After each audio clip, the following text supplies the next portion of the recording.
Hello friends, welcome back to our class. तो कैसे हैं आप सब? मैं उम्मीद करती हूँ आप सब अच्छे होंगे और आप सबकी प्रिपरेशन अच्छे से चली रही होगी। तो आपके एग्जाम के लिए हम साइंस के प्रीवियस ईयर क्वेश्चन डिस्कस कर रहे थे, उसी सीरीज को कंटिन्यू करेंगे। आज की ये 17 क्लास है, तो क्लास को स्टार्ट करते हैं। क्लास स्टार्ट करने से पहले ऑलरेडी हम इसकी 16 क्लासेस डिस्कस कर चुके हैं। अगर आपने वो क्लासेस नहीं देखी है तो जाकर जरूर देख लीजिएगा, वो आपके एग्जाम्स के लिए इंपॉर्टेंट है। उसमें भी हमने प्रीवियस ईयर क्वेश्चंस पर ही डिस्कशन किया है। क्लियर है? और अगर आपको इनकी पीडीएफ चाहिए तो एक दो दिन में मैं टेलीग्राम ग्रुप पर अपलोड करवा दूंगी। तो आप उसके लिए, अगर अभी तक भी आपने टेलीग्राम ग्रुप ज्वाइन नहीं किया है तो टेलीग्राम ग्रुप भी जो है वो आप ज्वाइन कर लीजिएगा। तो आइए क्लास को स्टार्ट करते हैं। ये कुछ मेन इन्फॉर्मेशन थी। पीडीएफ के लिए आप टेलीग्राम ग्रुप जरूर ज्वाइन कर लीजिएगा। ठीक है, तो स्टार्ट करते हैं क्लास को। क्वेश्चन नंबर फर्स्ट है कि टू बॉडीज ऑफ मासेस, की दो बॉडीज हैं जिनका मास है 1 kg एंड 4 kg, और उनकी जो काइनेटिक एनर्जी है वो क्या है? इक्वल है। तो क्वेश्चन में पूछा है कि what is the ratio of their linear momentum, कि उनके लीनियर मोमेंटम का रेशियो क्या होगा। तो आपको पता है कि जो मासेस है, दो बॉडीज का जो मासेस है वो है 1 kg एंड 4 kg। ठीक है, दोनों की जो काइनेटिक एनर्जी है, both have same kinetic energy. दोनों की जो काइनेटिक एनर्जी है, ये आपको क्वेश्चन में ही गिवन है। दोनों की जो काइनेटिक एनर्जी है वो सेम है। You know the formula, kinetic energy is equals to, ये रिलेशन मैंने आपको पहले ही क्लास में जो है सॉल्व कराया था। ठीक है, तो इसे मैं ऐसे लिख सकती हूँ, that will be, kinetic energy same है, P1 square upon 2m1 is equals to P2 square momentum 2m2। तो ये हो जाएगा आपका, that will be is equals to, ठीक है, क्लियर है इतनी बात? वैल्यू पुट करेंगे तो ये आ जाएगा अपॉन 1 इज इक्वल्स टू, और जब हम इसे कैलकुलेट करेंगे तो जो हमारे पास आंसर आएगा वो आ जाएगा 1:2। तो एक तरीका तो ये है इसे सॉल्व करने का। अगर मैं वहीं दूसरे तरीके की बात करूं तो दूसरा तरीका क्या है? सिंपल है। आपको, हमें यहाँ लीनियर मोमेंटम का जो रेशियो है वो कैलकुलेट करना है। तो इसके लिए आप क्या कर सकते हैं, डायरेक्ट जो फॉर्मूला है वो अप्लाई कर सकते हैं। कैसे? Let's see. तो सबसे पहले हमें पता है P1 upon P2 is equal to root M1 upon M2। ये डायरेक्ट फॉर्मूला जो है आप अप्लाई कर सकते हैं। M1 M2 आपको पता है कितना है, दैट विल बी 1/4। कितना है? 1/4। तो ये कितना आ जाएगा? That will B 1/2। तो ये हो गया आपका 1:2। तो आप उतना लंबा ना जाके इसे ऐसे भी कैलकुलेट कर सकते हैं, बट आपको उस केस में जो फॉर्मूले हैं वो सारे पता होने चाहिए। ठीक है, उस केस में जो भी फॉर्मूले हैं वो आपको क्लियर होने चाहिए। ठीक है, तो ये भी समझ आ गया होगा कि आंसर कैसे आया है। और आफ्टर दैट, ये अगर आपका कोई कंफ्यूजन या कोई क्वेरी है तो आप कमेंट बॉक्स में पूछ सकते हैं। ठीक है, तो 1:16 नहीं, 1:2। तो इस केस में जो सेकेंड ऑप्शन है ये क्या हुआ आपका सही आंसर। आगे बढ़ते हैं, नेक्स्ट क्वेश्चन है। आज की क्लास के जो क्वेश्चंस हैं वो थोड़े डिफिकल्ट हैं। ठीक है, तो इन आ स्टेप ऑफ ट्रांसफॉर्मर, किसकी बात हो रही है? स्टेप अप ट्रांसफॉर्मर की बात हो रही है। जो primary to secondary turn ratio है, that is 1:10 if an alternating voltage of 220 volt at 50 hertz.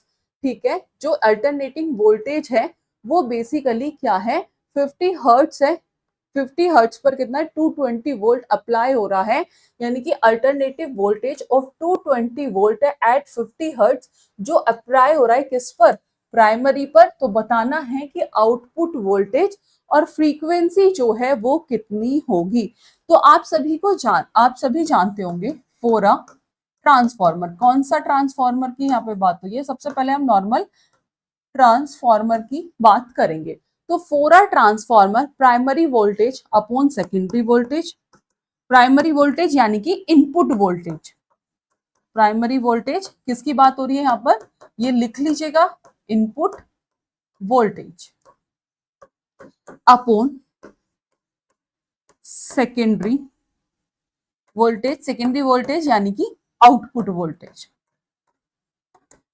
फॉर्मूले से आपको पूरा क्लियर हो जाएगा, मतलब जब हम इसे पूरा सॉल्व करेंगे तो primary voltage upon secondary voltage यानी कि input voltage upon output voltage, number of turns in primary coil, number of turn in primary coil upon number of turn in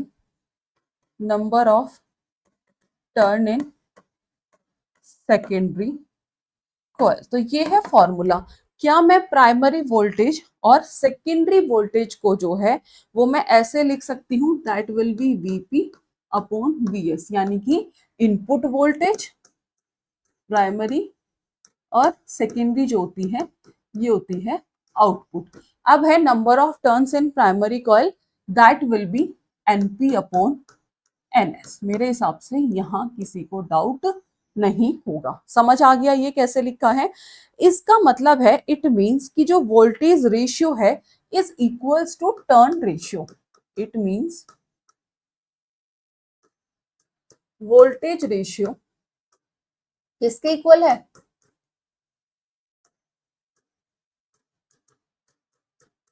is equals to turn ratio. एक बार question देखते हैं कि ना step up transformer primary to secondary, primary से जो secondary turn ratio है, primary to secondary turn ratio that is 1:10।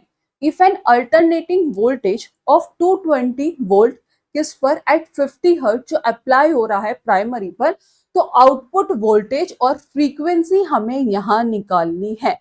तो जो प्राइमरी और रेशियो है सेकेंडरी टर्न का, दैट इज, ठीक है, कि प्राइमरी टू सेकेंडरी टर्न जो रेशियो है, प्राइमरी टू सेकेंडरी टर्न जो रेशियो है वो कितना है आपके पास, दैट इज, ये वो है आपके पास 1:10। कितना है, 1:10। ठीक है जी। अब यहाँ पर जो वोल्टेज है यानी कि जो अल्टरनेटिंग वोल्टेज है, ठीक है, क्या है, जो अल्टरनेटिंग वोल्टेज है यानी कि जो इनपुट वोल्टेज है वो कितना गिवन है, दैट विल बी 220 वोल्ट। कितना है, 220 वोल्ट। तो हमें क्या निकालना है, हमें आउटपुट वोल्टेज निकालना है। ठीक है, हमें आउटपुट वोल्टेज निकालना है और फ्रीक्वेंसी जो है वो सेम रहेगी, इस पर अभी बात करेंगे। तो जो ये हो जाएगा फॉर्मूले में वैल्यू पुट करेंगे, that will B 220 volt Vs। हमें ये सेकेंडरी यानी कि इसका निकालना है, सेकेंडरी वोल्टेज हमें निकालना है, और जो नंबर ऑफ टर्न्स गिवन है दैट विल बी 1/10। क्लियर है, वैल्यू हमने यहाँ पुट कर दी, बाकी हमने यहाँ कुछ नहीं किया। तो ये हो जाएगा Vs is equals to 2200 volt, यानी कि कितना आ जाएगा, 2200 वोल्ट। और जो फ्रीक्वेंसी है वो सेम ही रहेगी, frequency stay same at 50 hertz. तो इसमें हमें आउटपुट वोल्टेज, तो जो हमने आउटपुट वोल्टेज निकाला वो कितना निकाला, 2200 वोल्ट। आउटपुट वोल्टेज जो निकाला वो कितना निकाला, 2200 वोल्ट। और जो फ्रीक्वेंसी है दैट विल बी 50 हर्ट्ज। ठीक है, जो फ्रीक्वेंसी है वो क्या है, दैट विल बी 50 हर्ट्ज। तो 22 वोल्ट नहीं, 2200 वोल्ट 500 हर्ट्ज नहीं है, 2200 वोल्ट 50 हर्ट्ज यानी कि 50 हर्ट्ज। तो जो सी ऑप्शन है ये क्या हुआ, सही आंसर। एक बार फिर से समझ लेते हैं क्वेश्चन को कि for in a step up transformer primary to secondary का जो रेशियो है दैट विल बी 1:10। ठीक है, कि number of turn in primary coil that will B 1, number of turn in secondary coil that will B 10। ठीक है, if an alternating voltage of 220 volt, यानी कि जो प्राइमरी वोल्टेज है वो गिवन है 220 volt at 50 hertz is apply to the primary. ठीक है, कि जो 50 हर्ट्ज है वो प्राइमरी, तो बताना है आउटपुट वोल्टेज और फ्रीक्वेंसी। तो फ्रीक्वेंसी तो सेम ही रहेगी, हमने आउटपुट वोल्टेज निकाल लिया, तो वो कितना आया हमारे पास, 2200। क्लियर है, आगे बढ़े, नेक्स्ट क्वेश्चन देखे, समझ आ गया सभी को। ठीक है, क्वेश्चन नंबर 3 है कि an object is placed 20 centimetre in front of a convex mirror. कि एक ऑब्जेक्ट को कहाँ रखा गया है, यानी कि एक वस्तु को 20 सेंटीमीटर सेमी फोकस दूरी वाले कॉन्वेक्स मिरर यानी कि उत्तल दर्पण के सामने 20 सेमी की दूरी पर रखा गया है। ठीक है, तो object is place 20 centimetre in front of a convex mirror जिसकी फोकल लेंथ कितनी है 20 सेंटीमीटर। यहां पर हमें मैग्निफिकेशन निकालना है ऑफ द इमेज प्रोड्यूस। क्या निकालना है, यहां पर हमें मैग्निफिकेशन निकालना है। तो मैग्निफिकेशन का जो फॉर्मूला होता है, अगर मैं डायरेक्ट फॉर्मूले की बात करूं, मैग्निफिकेशन का जो फॉर्मूला होता है वो होता है -v/u। सभी को पता है जो मैग्निफिकेशन का फॉर्मूला है -v/u। अब यहाँ पर हमें क्या क्या गिवन है, तो यहाँ पर हमें ऑब्जेक्ट की डिस्टेंस गिवन है, ऑब्जेक्ट की डिस्टेंस। तो ऑब्जेक्ट की जो डिस्टेंस है वो कितनी होगी, वो है आपकी 20 सेंटीमीटर।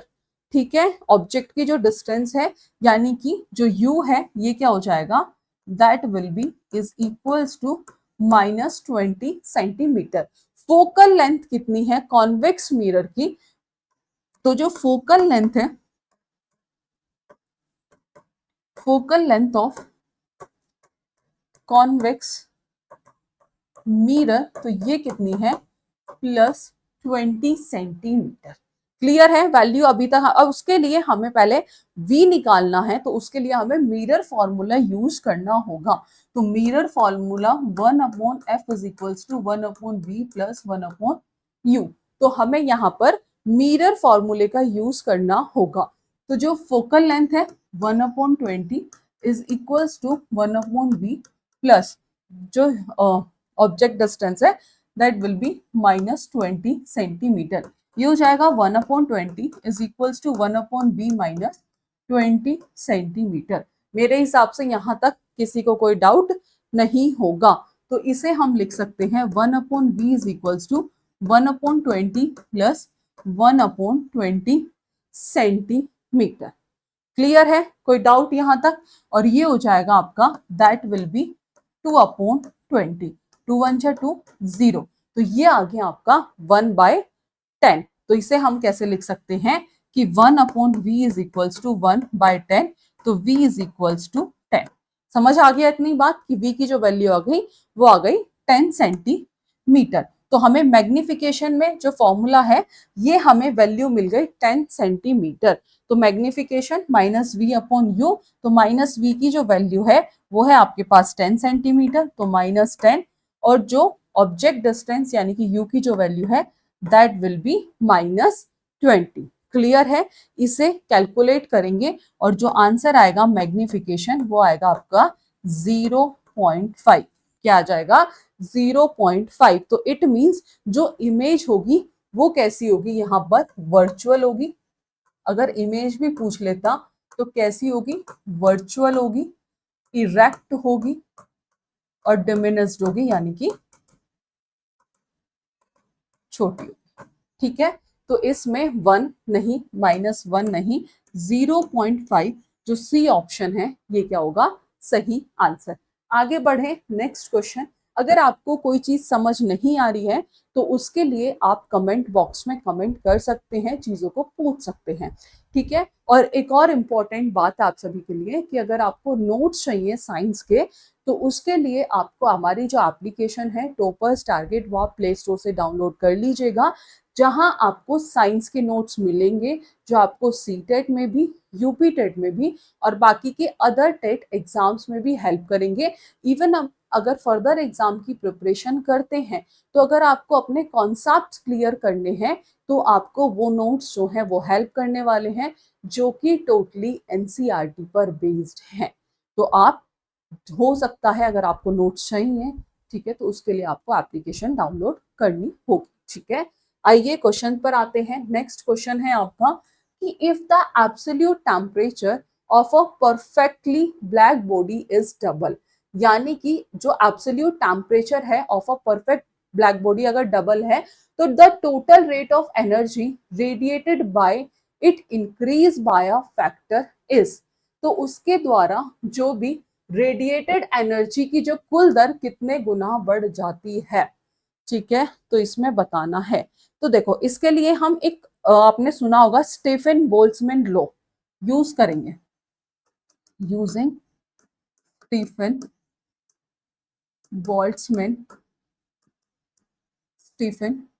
बोल्ट्जमैन लॉ जो है हम इसके लिए क्या करेंगे, यूज करेंगे। तो इसमें जो एनर्जी रेडिएटेड पर सेकेंड है वो डायरेक्टली प्रोपोर्शनल किसके होता है, एब्सोल्यूट टेम्परेचर के। ठीक है, किसके डायरेक्टली प्रोपोर्शनल होता है, तो ई क्या है यहाँ पर, एनर्जी रेडिएशन, एनर्जी रेडिएशन, तो ई क्या है, that will B energy radiated पर सेकेंड, एनर्जी रेडिएटेड पर सेकेंड। और टी क्या है ये आपको पता होना चाहिए, that will B absolute temperature, absolute temperature. अगर टेम्परेचर डबल होगा, ध्यान रखिएगा, इफ टेम्परेचर इज डबल, अगर टेम्परेचर जो है, if temperature is double it means T/2T। Clear, अगर टेम्परेचर डबल होता तो T/2T। अब इन्होंने क्या कहा था, that will be perfect black body, हाँ, तो ये क्या हो जाएगा, तो ये हो जाएगा आपका E1, that is directly proportional, absolute temperature के डायरेक्टली प्रोपोर्शनल है, तो ये हो जाएगा आपका E1, that will B 2T4। ठीक है, तो अगर आप इसे सॉल्व करते हैं तो इस केस में जो आपके पास आंसर आएगा वो आएगा आपका 16। कितना आ जाएगा, 16 आंसर आएगा। वैसे इस तरीके के क्वेश्चन आपके एग्जाम्स में नहीं आएंगे, यूपी टेट में तो स्पेशली, और सी टेट में तो इस तरीके का क्वेश्चन नहीं पूछा जाता, थोड़ा डिफिकल्ट क्वेश्चन है। तो इसमें जो सही आंसर होगा वो हो जाएगा आपका 16। ठीक है, तो ये हो जाएगा आपका E1 is equals to 24E, क्योंकि यहाँ पर जो वैल्यू है आपको, if the absolute temperature of a perfect body is double, तो जो टोटल रेट ऑफ एनर्जी है radiated by it increase by a factor of 60। Clear है, कोई डाउट, इसका आप स्क्रीनशॉट ले सकते हैं। यहाँ पर बस आप ये E1 इज इक्वल्स टू 24, ठीक है, तो ये आ गया आपका 60। आगे बढ़े, ठीक है, नेक्स्ट क्वेश्चन, फिफ्थ क्वेश्चन है, a uniform wire of resistance R is cut into 4 equal part. यानी कि एक यूनिफॉर्म वायर, ठीक है, यानी कि आर जो है बेसिकली प्रतिरोध वाले एक समान तार को 4 बराबर भागों में काटता है। कि एक यूनिफॉर्म वायर जिसका रेजिस्टेंस आर, उसे हम 4 इक्वल पार्ट्स में कट करते हैं, और ये जो पार्ट है आर, देन इन्हें हम पैरेलल करेक्ट करते हैं। तो इक्विवेलेंट रेजिस्टेंस बताना है कॉम्बिनेशन का। तो resistance is proportional to length, पता है ये चीज की जो रेजिस्टेंस है इज प्रोपोर्शनल, रेजिस्टेंस जो है वो किसके प्रोपोर्शनल है, तो रेजिस्टेंस जो है वो लेंथ के प्रोपोर्शनल है। तो यहाँ पर जो ओरिजिनल रेजिस्टेंस है that will be R, original resistance जो है वो क्या है, आर है। ठीक है, और उसे 4 इक्वल पार्ट्स में कट किया है। कितने पार्ट में, कट इनटू 4 इक्वल पार्ट। अभी तक ये सारी चीजें हमें क्वेश्चन से ही मिल गई हैं। ठीक है, तो हम कैसे निकाल लेंगे, हमें निकालना है R is equals to R upon 4। कोई डाउट यहाँ तक किसी को, तो parallel combination of 4 equal resistor, तो कैसे निकालेंगे, उसके लिए फॉर्मूला होता है R equal is equals to R each upon N, और यहाँ पर जो एन की वैल्यू है वो क्या है, दैट विल बी 4। एन की वैल्यू क्या है, 4 है, तो ये हो जाएगा, एक सेकेंड रुकिएगा, that will be R each R by 4, तो that is R equal R, ठीक है, तो ये हो जाएगा आपका आर ईच की जो वैल्यू है are by 4 upon 4।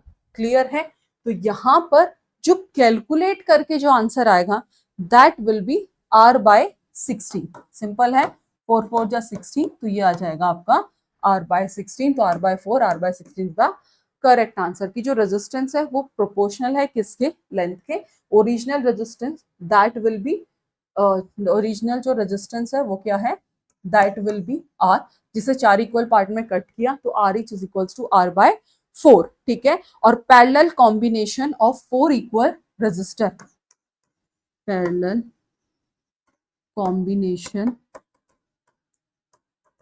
Of 4 equal, parallel combination of 4 equal resistor, तो 4 एन इक्वल रेजिस्टर किस में है, पैरेलल में है। एन की वैल्यू क्या है, यहाँ पर 4 है, वैल्यू डायरेक्ट पुट करनी है, ये आपको पता होना चाहिए। आगे बढ़ते हैं, नेक्स्ट क्वेश्चन है total internal reflection of light. ये हमने पहले भी डिस्कस किया था कि जो टोटल इंटरनल रिफ्लेक्शन होता है लाइट का इज पॉसिबल जब लाइट पास करती है किस में, तो जब टोटल इंटरनल रिफ्लेक्शन जो पॉसिबल होता है वो कब होता है, जब लाइट जो है वो कहाँ मूव करती है, डेंसर टू रेयर। कौन से मीडियम में, डेंसर टू रेयर मीडियम में, यानी कि वाटर टू ग्लास में नहीं, ग्लास टू वाटर में तो ये गलत, एयर टू वाटर नहीं तो ग्लास टू वाटर, इसमें जो सी ऑप्शन है ये क्या हो जाएगा, सही आंसर।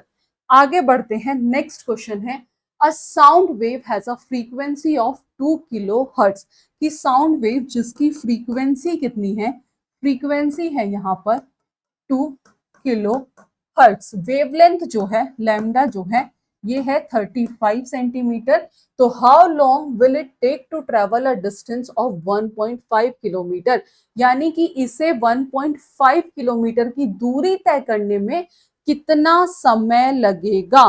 तो जो डिस्टेंस है आपकी that will B 1.5 kilometre.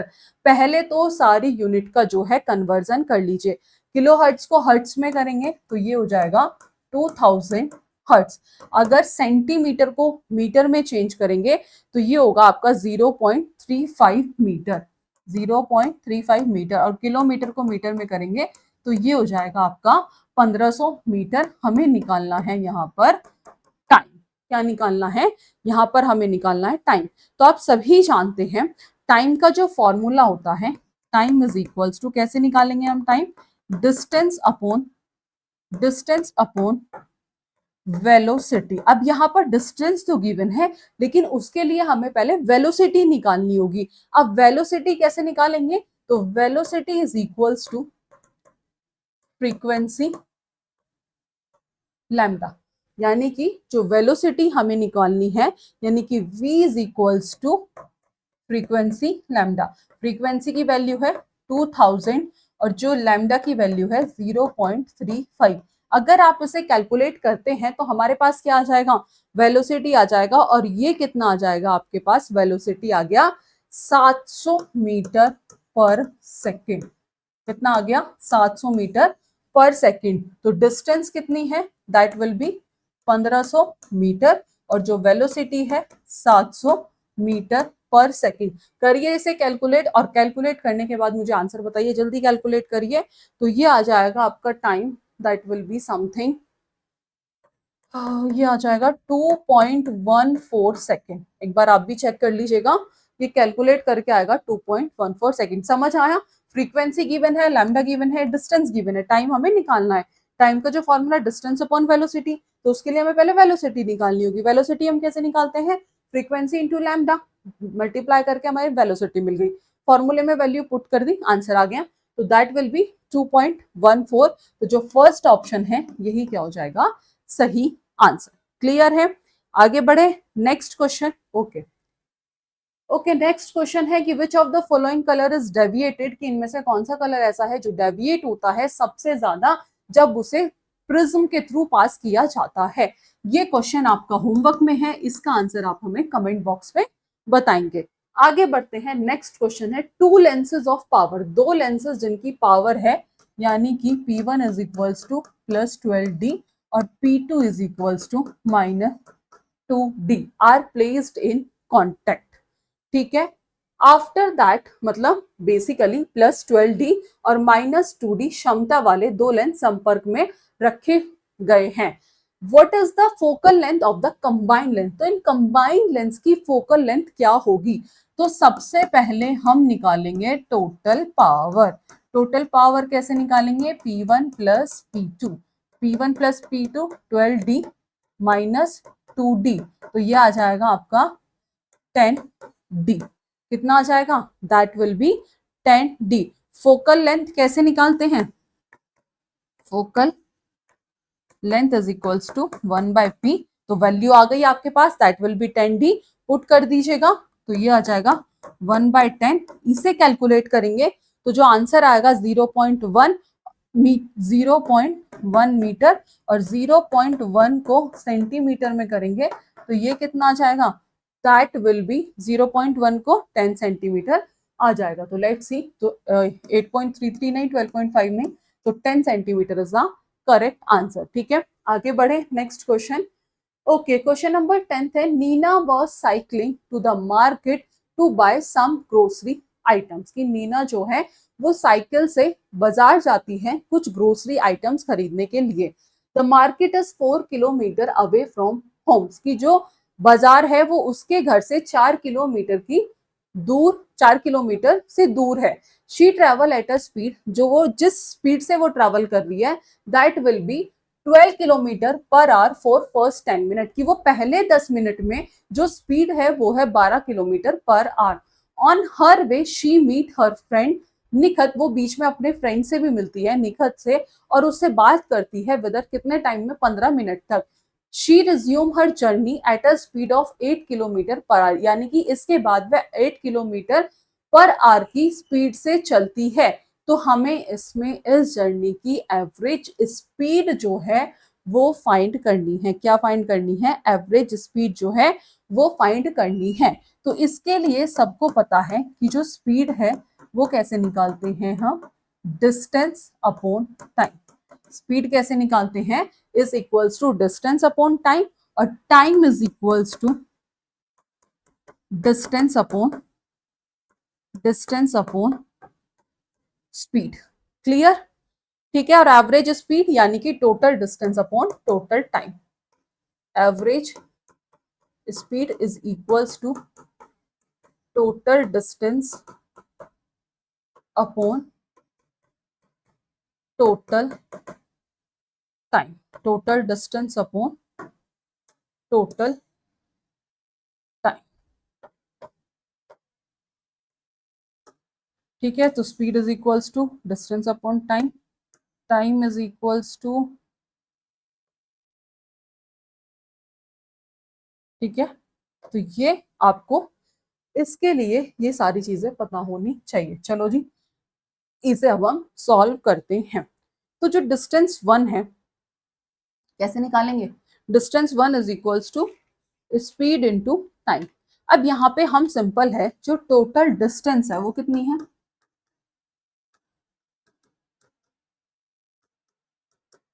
Total distance जो है आपकी वो है 4 किलोमीटर। ठीक है जी, ये क्वेश्चन में ऑलरेडी गिवन है कि जो टोटल डिस्टेंस है 4 किलोमीटर। तो distance travel in first 10 minute, distance travel in first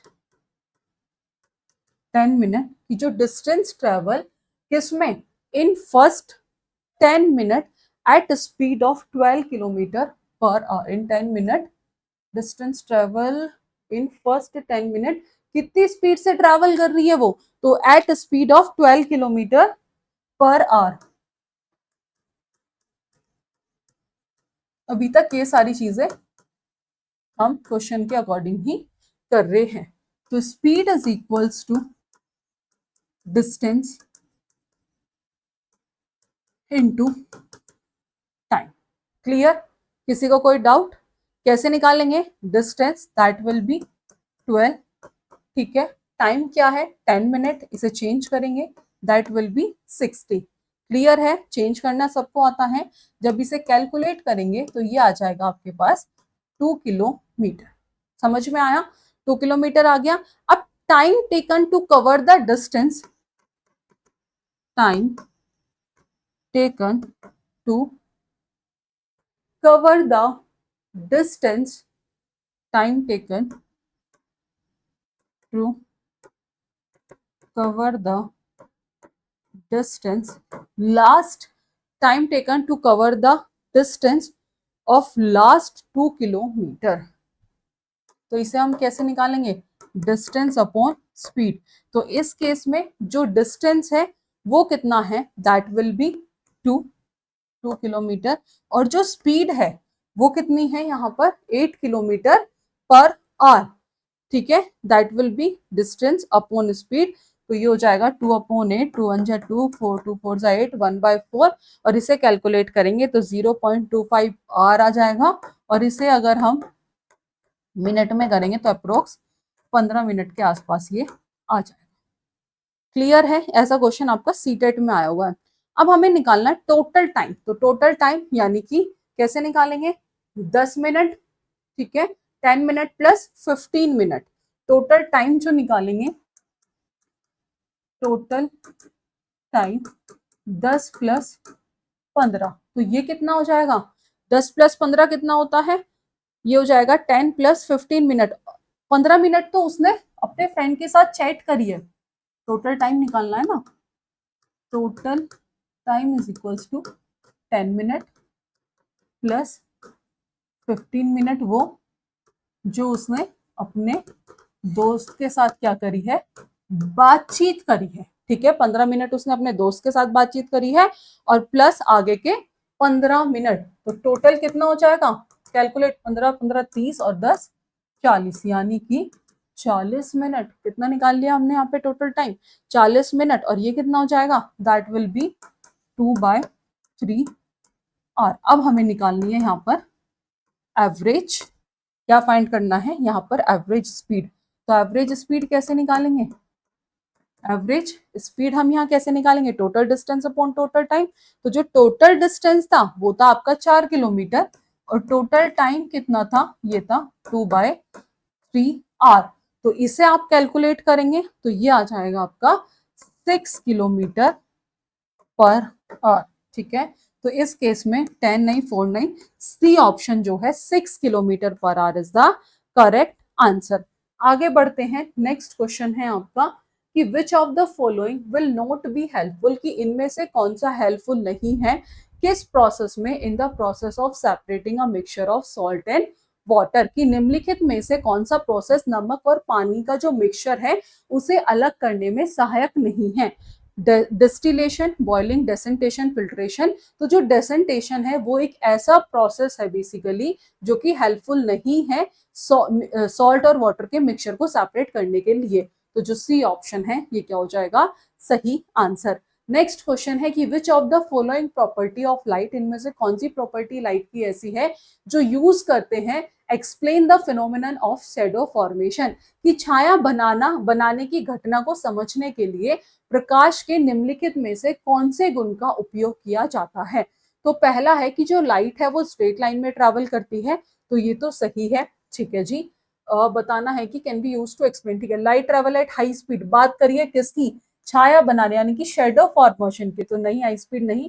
light is composed of 7 colour, नहीं। तो light does not pass through opaque object, तो इसमें जो ए और डी है, डी और ए है, ये क्या हो जाएगा, सही आंसर।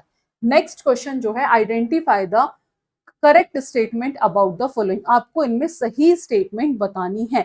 तो इसे आप रीड आउट करोगे और इसका आंसर भी आप हमें कमेंट बॉक्स में बताएंगे। ठीक है, नेक्स्ट क्वेश्चन है deficiency of vitamin x cos bleeding of gums, यानी कि किसी विटामिन की कमी से गम्स में ब्लीडिंग होती है। तो कौन सी विटामिन की कमी से होती है, विटामिन सी की कमी से। और ये जो विटामिन है ये रिस्पॉन्सिबल होता है किस, एब्जॉर्प्शन ऑफ मिनरल, कौन सा, दैट विल बी आयरन। और ये कहाँ पाया जाता है, ये जो आपका पाया जाता है ये सिट्रस फ्रूट में पाया जाता है।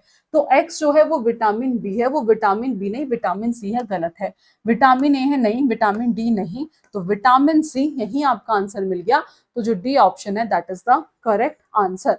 तो ये थे क्वेश्चन जिसमें हमने न्यूमेरिकल जो है, जो भी डिफिकल्ट न्यूमेरिकल थे वो क्लास में डिस्कस किए हैं। अगर आपको कोई डाउट या कोई क्वेरी है तो आप कमेंट बॉक्स में पूछ सकते हैं। आज की क्लास में इतना ही, मिलेंगे नेक्स्ट क्लास में नेक्स्ट टॉपिक के साथ। Thank you.